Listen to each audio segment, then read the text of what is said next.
We're starting off with Matthew Appleby, who's a software engineer with Peter's Research, I hear. I am. Yeah, excellent.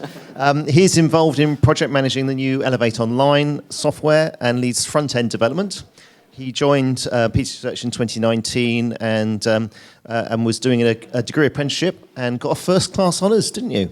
Congratulations, Matthew, in 2024. So he's going to talk to us about AI in lift systems. Thank you very much, Richard. I've been working for you for 6 years, and you still had to read that off a laptop. If I'd given you my own introduction, it would have been very different. I don't want to know. Yes, thank you very much. Yes, I am a software developer. I do work for Peter's Research. And yeah, front-end development is mostly what I do, which essentially means my job is to make things look pretty. There's also a bit of understanding the psychology of how humans use interfaces, but mostly it's about making things look nice. So this is my 6th symposium, and is also the 3rd time I'm presenting a paper. The paper is entitled AI in Lift Systems. So why is a front-end developer doing a paper on AI? Well, let me tell you a little bit about the story behind why I ended up hyperfixating on this topic. I'll just say before I go on any further, panel discussion earlier was fascinating. There were lots of things that came up during that panel discussion that I wish I could have included in my paper, but didn't. If any of you know of any developments in AI and lift systems and want to let me know, that's my email address. Please do just contact me, because I'm planning on continuing to assemble information on this as time goes on. Okay, let's start with a hands up. Who has heard of a technology winter? Okay, a few people. This is a very unscientific diagram to describe what a technology winter is. So in the early days of a technological discovery, there's often a lot of excitement. Then hits a blocker and excitement dips down. And then we see a new technology emerges that allows the first technology to meet and then surpass people's initial expectations. So we saw this with the first computer, where Charles Babbage came up with the first idea of a theoretical computer in 1830. And it took over 100 years for the first real computer to actually be built. That is me in Manchester with Baby, the first working computer with memory. Okay, so show of hands, who here uses AI? Okay, that's good, but I can see some hands that aren't up. Everyone who uses AI, keep your hands up. Those who've not got your hands up, put your hand up if you use some kind of social media, like LinkedIn or YouTube. Yeah, there we go. If you use Word with autocorrect, if you've got email with a spam filter, all of that's AI. You can put your hands down now. Hopefully that will have made a good photo opportunity as well while we're at it. But yeah, everyone here uses AI at some point. And it won't surprise you to know that AI follows the same cycle of boom and bust that all other technology follows. So the first artificial neuron was theorized in 1940s, and it took another 40 years for the first multi-layered neural network that was actually useful to be built. Okay, so back to the story of how this paper came about. A much younger Matthew Appleby was studying for his degree apprenticeship. Richard always puts photos of himself when he's younger in the presentation, so I thought I would do the same. A much younger Matthew Appleby was studying for his degree apprenticeship in software development and needed a topic to write about for the module on contemporary issues. I knew about this pattern in technological development, and I knew it was particularly true of AI. And so the idea struck me. What about lifts? If I gather every single research paper that I can find about AI in lift systems and map them on a graph, will I see this same pattern? And this is what I found, which doesn't really fit the pattern, does it? And bear in mind, I started this project around 2023, so this bit of the graph would have been significantly shorter, and I've just kind of added papers as I've gone along. As I say, I'm happy to include more papers as they come out. But I wanted to see those distinct patterns, and I realized I needed to split up the field of AI into various different categories. So I came up with these categories. I will explain what each of these are later. First, I'd like to show you the results of the literature review. So we can see the pattern of boom, winter, and then a revival for 3 of these categories. System modeling, I could only actually find 1 paper where someone had tried using AI for it. And dispatching, just a constant stream of people trying to use AI in dispatching. And that's what was ruining our pattern earlier. Okay, let's go into the details of what each of those things are. So, system modeling is... let me get up my definition so I'm doing this correctly. System modeling is about validating that an elevator design will work. So if you know the building design and you know the elevator design, you can model that system and work out how many passengers this system can handle and what sort of experience those passengers are going to have. An expert design system flips that around. So we start by telling the expert design system the passenger demand, and then it works out the elevator design. So the one paper I found on system modeling, it attempted to use a neural network to run the whole analysis and kind of ended up being a bit of a dead end. A simulation is more transparent, it shows you where the problems start, it doesn't require training time, it's less energy consuming. I mean, system modeling is just not a well-suited problem to AI. There's no decision-making or problem-solving, it's just arithmetics. Expert design, on the other hand, does require a level of decision-making. It requires some problem solving. It requires following rules. Now, one of the biggest debates on expert design is about what rules it should be following. If you're following ISO or SIBSI, and we've had lots of debates around the office about this as we implement an expert design system into our software product. Unfortunately, we haven't yet got to a stage where we can just get AI to write the rules for us. Humans write the rules, AI can help us follow them. Traffic pattern recognition is about working out how many people are using the lifts throughout the day and where they are travelling. So typically an office building will have an up peak in the morning, lunch peak midday, and a down peak at the end of the day. Recognising these patterns can help us improve how we model passengers and help dispatchers anticipate those calls. This was a really interesting one to read up on because so many people have found so many different ways of doing this. So you can weigh the mass of the car. It's not really AI, but you can weigh the mass of the car, divide it by 75 and get an estimate of the number of people. That doesn't really work because everyone's a slightly different weight, and as soon as someone's got a suitcase, as soon as someone's got a bag on their back or they're carrying a box, that all goes out the window. You can use vibrational signatures. So if someone's got a suitcase, that will have a certain vibrational signature, and you can use that coupled with the mass to get a bit more of an insight into how many people are in the car. You can do what Lutfi was describing yesterday, where you log the number of up stops and the number of down stops, and then you reverse engineer the traffic flow as a result of that. What's great about this one is it's super uninvasive because you can just plonk an accelerometer on the top of a lift with very little additional infrastructure. So that's interesting for that one. If you're using destination control, you get a bit more of an insight into how many people are behind the calls. In conventional control, it's never going to be a one call to person. In destination control, you're more likely to have a call to person ratio, although even then, you quite often get a whole group of people and one person presses the button for the lot of them. This is my attempt to diagram the CD's light curtain that's at the back. So do have a play. Give us a wave, Dan. There we go. Yeah, the light curtain at the back where you can walk through, and it's using AI to process the data coming out of the beams to draw a shape of a human, sort of two-dimensional map of a human, and can work out how many people and what sort of things those people are carrying. Or you could just stick a camera in the lift car, which is, of course, the most invasive, and a lot of people don't like having a camera in their car. But a camera coupled with computer vision can give you a lot of insight into what those passengers are doing. Preventive maintenance. So lifts have to be regularly maintained to reduce the chances that they fail while being used. Data-driven preventive maintenance is a more scientific way of maintaining the lift. Rather than checking every few months, you can increase the frequency of targeted checks and decrease the frequency of general checks, which reduces downtime and maintenance costs. So another way of doing this is you just take a log of the number of times the car's been used, and then you maintain it regularly like that. We heard from the panel earlier on the issues with a solution like that, the example of the car, where if you do tell people to maintain it, when they don't need to maintain it, they can get rather frustrated and just ignore the messages.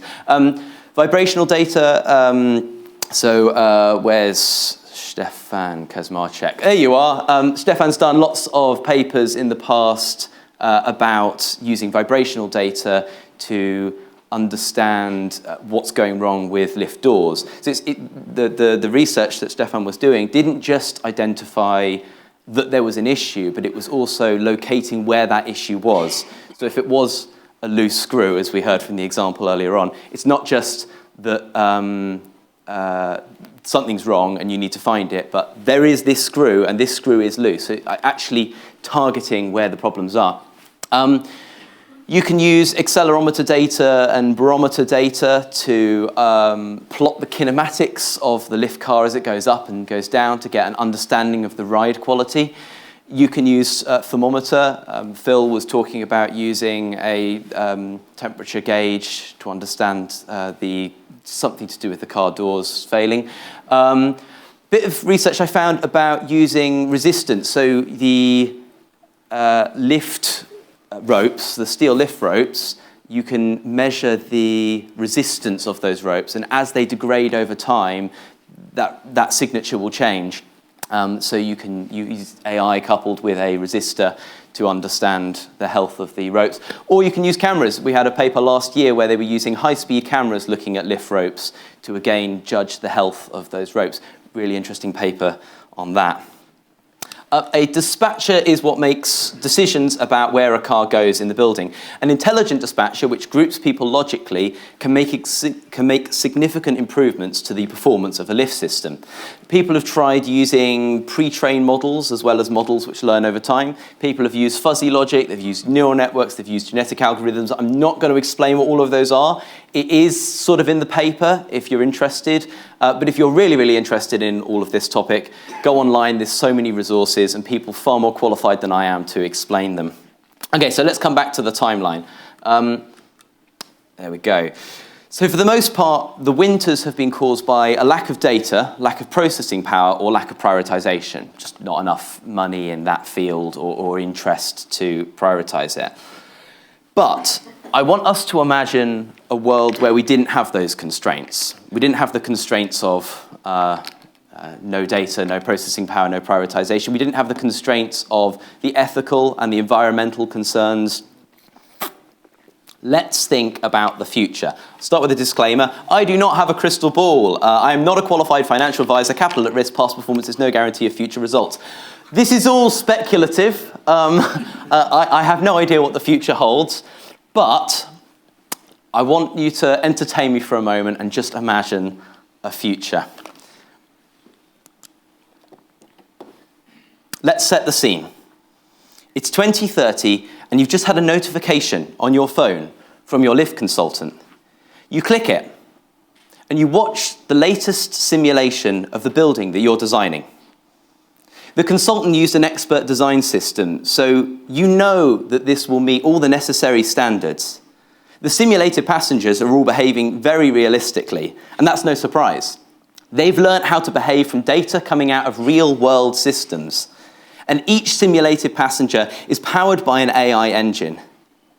You had some issues early on with the design because some of the AI simulated passengers started to game the system to get priority.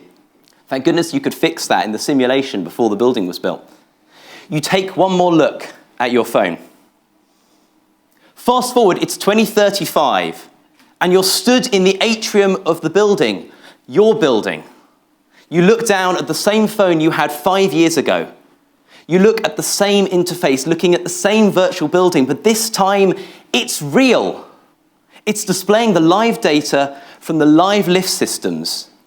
The IoT sensors on the lifts are all plugged into the network, and they're sending data to the dispatcher, and the dispatcher's making intelligent decisions to balance the wear and tear on each lift.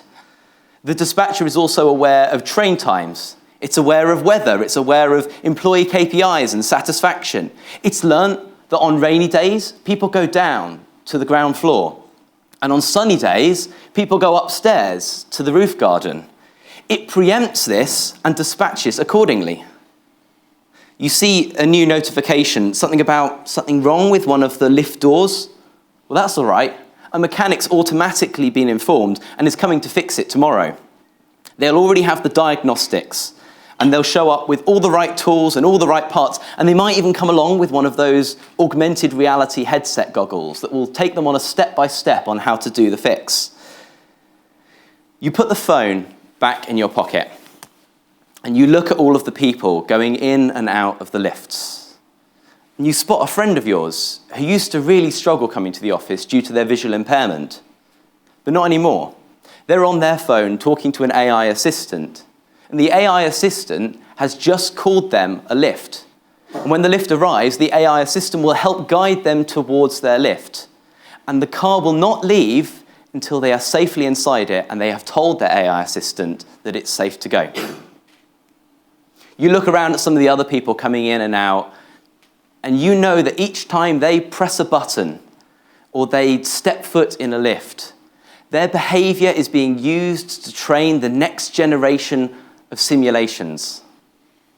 And that means your next building design is going to be even better than this one. Now, okay, maybe all of this is a load of rubbish and I should stop being a front-end developer and just write sci-fi.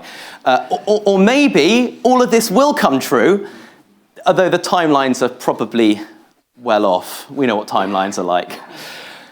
However, don't you think, especially after listening to the panel discussion we had earlier, that some of this isn't quite as far-fetched as it might have sounded not too long ago? Thank you very much.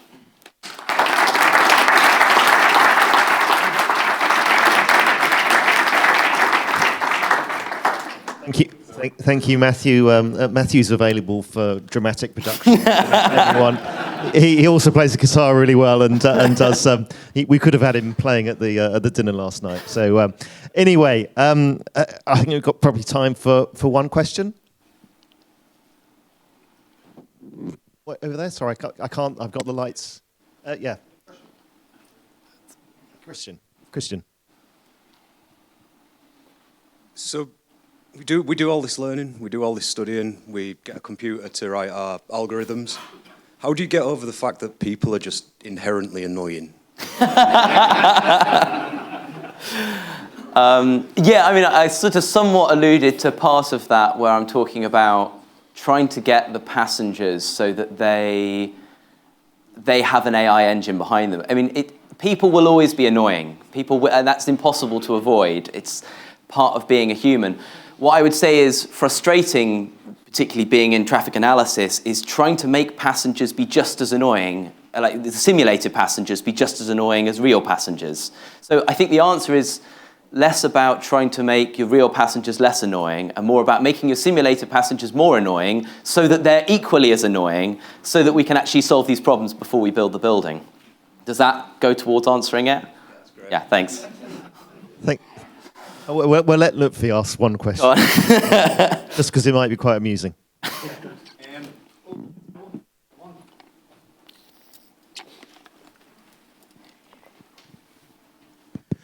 I really just want to ask you a question about expert systems. Expert systems seem to have gone away. And I think expert systems are still a great tool for explainable AI and so on. Why do you think we don't hear the word expert systems as much as we used to? Interesting. So my mum was at university in the 80s, and she has a whole load of textbooks which are about artificial intelligence from the 80s. And it's really interesting when you read them because what they called AI in the 80s was different from what we call AI now. A lot of people think that AI only refers to generative AI, only refers to ChatGPT, and they don't realize that AI is everywhere. And a knowledge-based system, which is essentially what is going on in the background of an expert design system, is an example of AI. I mean, the definition of AI that I would use is any form of computer which is doing what would normally be associated with human intelligence. And an expert design is a perfect example of that because it is a computer doing the job of an expert. But because it's not using a neural network because it's not a genetic algorithm. We don't think of it as being AI. So I think it's not that it's not being used anymore. I think expert design is just, it's happening and we don't notice that it's happening as much. Does that answer what you were asking? Yeah. Certainly in traffic analysis selection, it's an expert system. Yeah, absolutely. That's what we're using, yeah. People stop using that term. They stop using the term because they just take it for granted. Yeah. Based inference and backward inference and forward inference, that all seems to have disappeared. It's just being used. Yeah, we just don't realise it. Thank you very much, Matthew. Thank you.